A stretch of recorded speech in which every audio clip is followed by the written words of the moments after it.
Hello दोस्त, मेरा नाम रोहित कुमार है। मेरे चैनल में आप लोग का स्वागत है। आज हम संविधान पढ़ने वाले हैं। संविधान का संघ तथा उसका राज्य क्षेत्र के बारे में पढ़ने वाले हैं।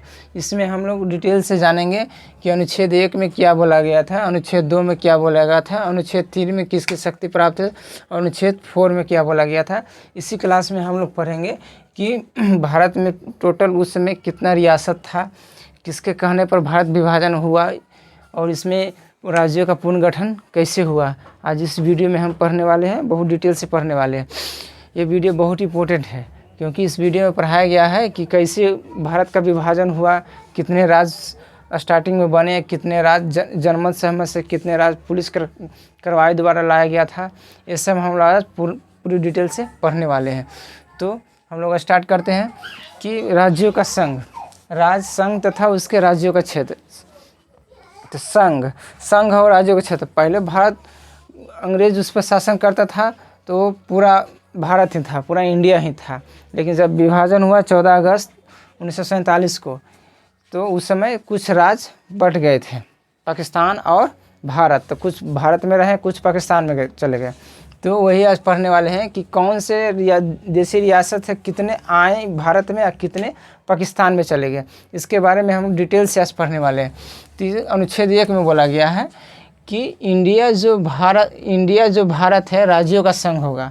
अनुच्छेद 1 संघीय राज्य नहीं बोला गया। क्वेश्चन पूछता है कि क्या संविधान में लिखा गया है कि संघीय राज्य है? संघीय राज्य है नहीं, ये संघीय राज्य संविधान में कहीं नहीं लिखा गया। ये लिखा गया है कि इंडिया जो भारत है राज्यों का संघ है। माने बहुत सारे राज्य, अभी कितना राज्य है? 28 और 8 केंद्र शासित प्रदेश, तो राज्यों का संघ है। अनुच्छेद 1 में बोला गया है तो राज्यों का संघ, तो संघ होता है 28 गो राज्य भी है वर्तमान में और 8 गो राज्य केंद्र शासित प्रदेश है। इसमें अनुच्छेद 1 में बोला गया है कि इंडिया राज्यों का संघ है। किस अनुच्छेद में बोला गया है? अनुच्छेद 1 में बोला गया है कि इंडिया राज्यों का संघ है। अनुच्छेद 2 में क्या बोला गया था कि संघ में बाहरी राज्यों का प्रवेश, संघ में बाहरी राज्यों का प्रवेश तथा स्थापना। कहने का मतलब है कि संघ में बाहरी राज्य, जो बाहर राज्य हैं वो चाहेंगे कि हम इंडिया में विलय कर ले तो वो कर सकते हैं तथा उसका स्थापना भी कर सकता है। यह शक्ति जो है संसद को प्राप्त है। यह शक्ति जो है संसद को प्राप्त है। संसद को प्राप्त है कि दूसरा राज्य को अपने राज्य में हम मिला सकते हैं। किस अनुच्छेद में बोला गया? अनुच्छेद 2 में बोला गया है कि कोई बाहरी राज्य चाहेगा, तो कैसे पाकिस्तान है, अफगानिस्तान है, तो चाहेगा कि इंडिया में हम मिल जाए तो वो मिल सकता है। किस अनुच्छेद के तहत? अनुच्छेद 2 के तहत कि यह मिल सकता है। अनुच्छेद 3 में बोला गया है कि संसद को यह शक्ति प्राप्त है। अनुच्छेद 3 में बोला गया है कि ये सब संसद को प्राप्त है, शक्ति प्राप्त है। तो पहला है कि राज्य क्षेत्र को बढ़ा सकती है। अनुच्छेद 3 में बोला गया है कि राज्य क्षेत्र, कहने का मतलब है कि बिहार यह राज्य है, हम बिहार से बिलोंग करते हैं तो ये बिहार राज्य है, तो बिहार का जो क्षेत्र है उसको हम बढ़ा सकते हैं। किस अनुच्छेद के तहत? अनुच्छेद 3 के तहत राज्य क्षेत्र को बढ़ा सकती है और घटा सकती है। इसका घटा भी सकती है और इसका बढ़ा भी सकती है।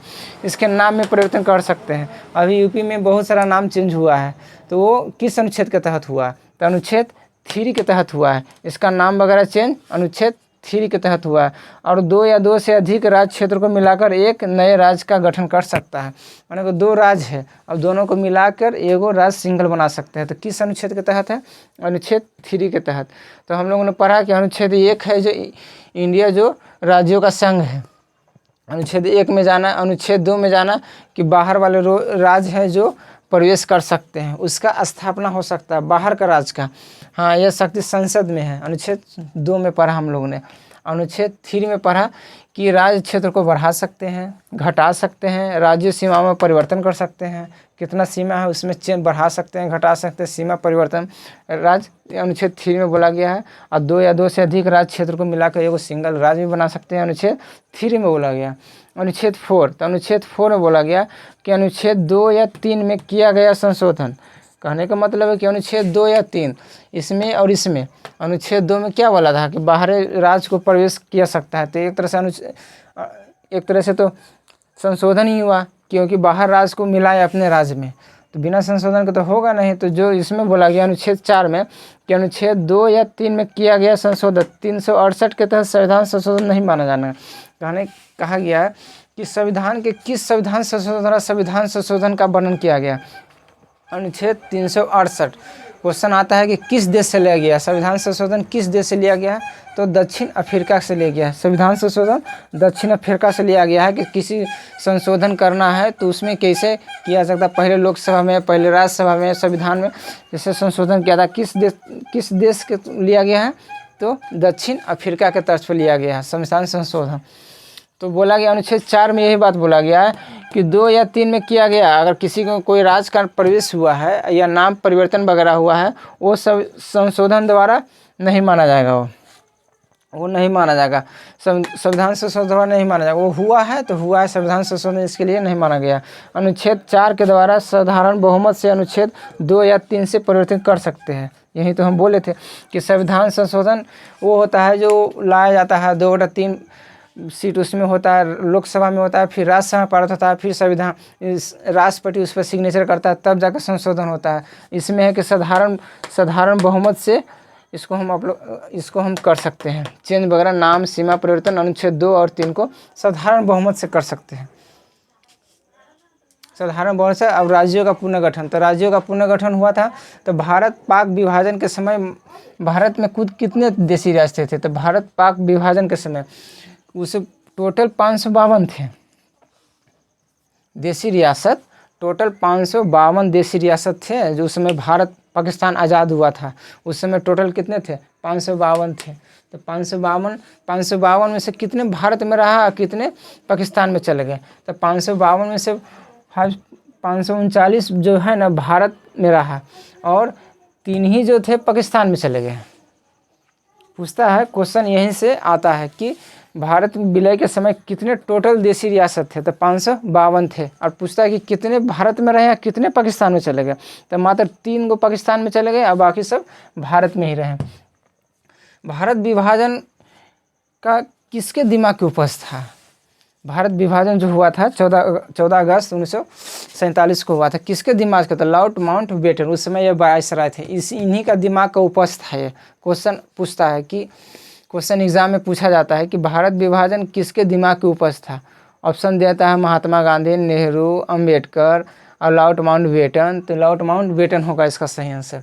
तो लॉर्ड माउंटबेटन ने कहा था कि जो देशी रियासतों में लॉर्ड माउंटबेटन ने कहा था कि जो देशी रियासतें भारत के साथ जाना चाहते हैं वो भारत के साथ विलय कर सकते हैं, और जो पाकिस्तान के साथ जाना चाहते हैं वो पाकिस्तान के साथ विलय कर सकते हैं। किसने बोला था, लॉर्ड माउंटबेटन ने बोला था। इसी का करा हुआ है कि आज पाकिस्तान भारत से अलग है। इसी ने बोला था कि जो भारत में जाना चाहता है वो भारत में विलय कर सकता है, और जो पाकिस्तान में जाना चाहता है वो अपना पाकिस्तान में विलय कर सकता है।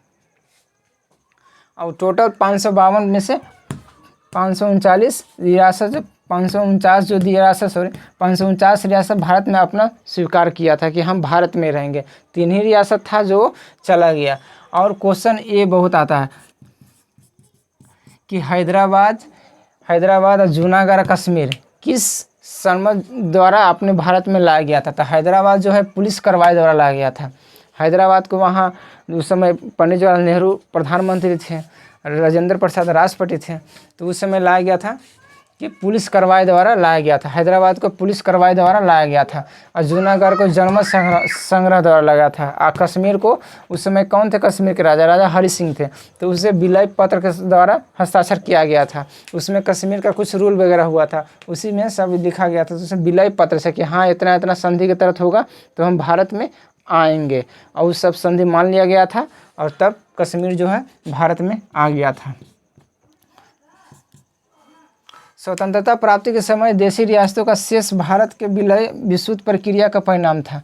कहने का मतलब कि स्वतंत्रता जब स्वतंत्र हुआ था भारत 15 अगस्त 1947 को, तो उस समय देशी रियासतों का शेष भाग में जो देशी रियासत था उसका शेष भाग जो है ना भारत में विलय विशुद्ध प्रक्रिया का परिणाम है। शुद्ध प्रक्रिया का नहीं, विशुद्ध प्रक्रिया, जबरदस्ती किसी को मिला लिया गया, सब विशुद्ध प्रक्रिया के द्वारा किया गया था।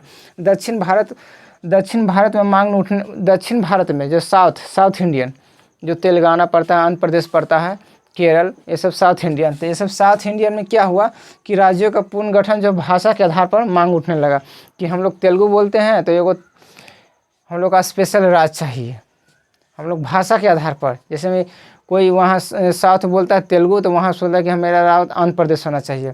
तो वही दक्षिण भारत में उठने लगे कि राज्यों का पुनर्गठन भाषा के आधार पर होना चाहिए। जब उठने लगा तो उस समय इसके धर आयोग का गठन हुआ। कब हुआ इसके धर आयोग का गठन? तो 1948 में हुआ। जब साउथ में उठने लगा कि मेरा राज्य भाषा के आधार पर, यहाँ सिर्फ एक ही भाषा चलेगा, तो इसके धर आयोग का गठन हुआ। कब हुआ? 1948 में इसका गठन हुआ। और ये 1948 में इसका गठन हुआ। और जो इसके अध्यक्ष थे ये इलाहाबाद हाई कोर्ट के पूर्व मुख्य न्यायाधीश थे।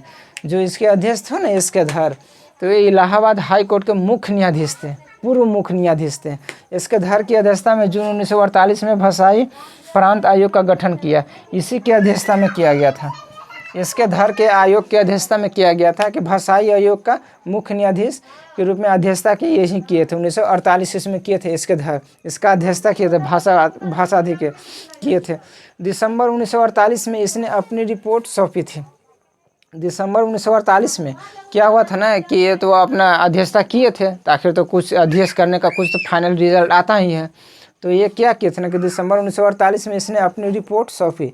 और रिपोर्ट में कहा गया, इसने क्या किया ना कि 1948 में रिपोर्ट सौंपा और इसमें बोला गया कि राज्यों का पुनर्गठन भाषाई आधार पर ना होकर प्रशासनिक आधार पर होगा। इसके धर ने सीधे सीधे बात बोला। इसने जब अपना रिपोर्ट पेश किया तो बोला कि नहीं, ये गलत बात है कि भारत भाषाई आधार पर, वहाँ बोलता है क्या तेलुगु, साउथ बोलता है तेलुगु बोलता है तो तेलुगु बोलेगा, पंजाब में बोलता है कि वो बोलेगा मराठी बोलेगा कि हमें तो भारत में बहुत ज़्यादा भाषाएं बोली जाती है, बहुत ज़्यादा। क्वेश्चन आता है कि विश्व में सबसे ज़्यादा किस देश में भाषाएं बोली जाती है, तो सबसे ज़्यादा भाषाएं इंडिया में ही बोली जाती है। तो इसीलिए इसके धर ने कहा कि नहीं, ये गलत बात है कि भाषाई आधार पर ना होकर, भले एक हो सकता है रास्ता कि प्रशासनिक आधार पर होना चाहिए, प्रशासनिक आधार पर होना चाहिए, वहाँ राज्यों का अलग होना चाहिए। और दिसंबर 1948 में स्थापित इसके धर आयोग का समर्थन किया था। जब 1948 में इसके धर ने क्या किया था, 1948 रिपोर्ट अपना सौंपा था। रिपोर्ट जब सौंपा कि नहीं, राज्यों का पुनर्गठन भाषाई आधार पर नहीं प्रशासनिक आधार पर होता है, तो इसके लिए सहयोग किए थे। कौन कौन सहयोग किए थे? जवाहरलाल नेहरू किए थे, वल्लभ भाई पटेल किए थे, जो इसे लौह पुरुष के नाम में जानते हैं, भारत का लौह पुरुष, और पटामी सीतारामैया, ये तीनों ने इसका समर्थन किया था कि हाँ ये बात सही है। अब ये बात सही है, जब ये बात हुआ कि अब नहीं होगा, आम बात है कि अब आंध्र प्रदेश जो साउथ था वो बोला कि होना चाहिए, इसके धर आयोग ने बोला कि नहीं होगा, तो आम बात है कि वहाँ तो रैली वगैरह आंदोलन तो चलेगा ही। तो वो आंदोलन चला। इस रिपोर्ट 1949 में पेश किया गया तथा कहा कि राज्यों का, और 49 में बोला गया कि इसने अपनी रिपोर्ट दिया, 49 में रिपोर्ट दे दिया कि राज्य का पुनर्गठन भाषा या आधार पर नहीं होगा। कन्फर्म ये दे दिया कि कुछ भी कर लो, अब राज्य भाषा आधार पर नहीं होगा तो प्रशासनिक आधार पर ही होगा। तो इस आयोग की प्रक्रिया माने रिजल्ट दिया, फाइनल रिजल्ट दिया। तो प्रक्रिया में क्या हुआ कि दक्षिण भारत में आंदोलन चालू हो गया। आंदोलन में अनशन सब लोग धरना बैठ के गांधी जी वाला रूल अपनाने लगे। गांधी जी के रूल अपनाए थे तो भारत आज़ाद हुआ था। तो जब भारत आज़ाद हुआ था तो यहाँ भी लोग वही रूल अपना रहे कि हम भी अनशन में बैठ जाते हैं, तुम लोग कैसे नहीं सुनेगा। तो जब अनशन में बैठ गए, 56 दिन के अनशन के बाद कांग्रेस कार्यकर्ता परिसेठी रमालू की मृत्यु हो गई थी। एगो कांग्रेस कार्यकर्ता जो थे रमालू, वो 56 दिन अनशन के बाद उनके मृत्यु हो गया था। 56 दिन वो भूखे प्यासे हो रहे हैं और इसी धरना पर वो बैठे रहे। 56 दिन में फाइनली उसकी मृत्यु हो गई। जब ये मरे तो तुरंत फजल अली आयोग का गठन किया गया। फजल आयोग का गठन किया गया। इसी के तहत 1953 में नेहरू ने हैदराबाद और आंध्र प्रदेश का भाषाई आधार पर गठन किया।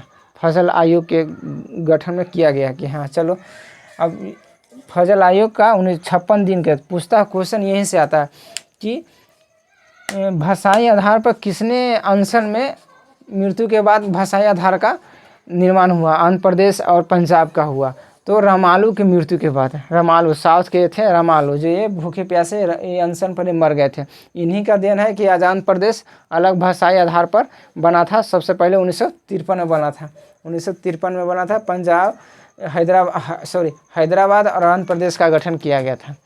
हैदराबाद और आंध्र प्रदेश दोनों तो साथ में पड़ता है, तो दोनों का गठन किया गया था। तो मेरे वीडियो को अच्छा लगे तो लाइक करें, और पार्ट 2 इसका आने वाला है, तो पार्ट 2 हम बनाएंगे। और अच्छा लगे तो सब्सक्राइब करें और लाइक करें।